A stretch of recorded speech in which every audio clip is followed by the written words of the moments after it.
ভাইরা আমার, কাকু কি বলেছিলেন?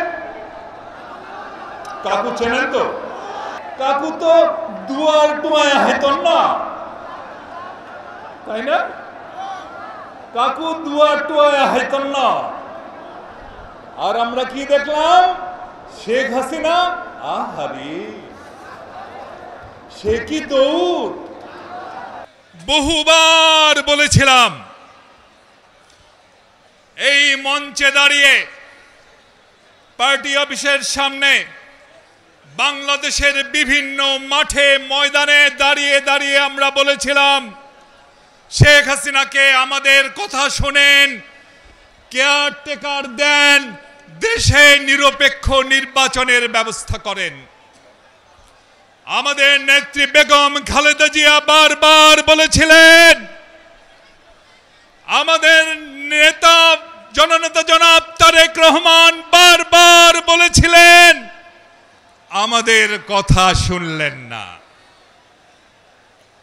শুনলেন দাদা বাবুদের কথা,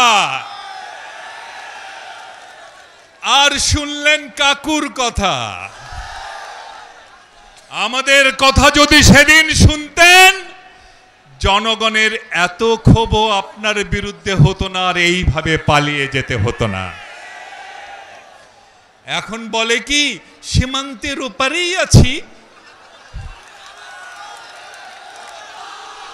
চট করে নাকি ঢুকে যাবেন? আরে আসেন না, আমাদের স্লোগান তো আছেই, আমার ভাই কবরে, খুনি কেন?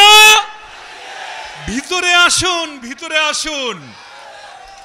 আরে বিগত 15-16 বছরে বিএনপির নেতা কর্মীরা তাদের পুরনো জুতো স্যান্ডেল একটাও ফেলে দেয়নি, সব আমরা রেখে দিয়েছি একজনকে উপহার দেওয়ার জন্য।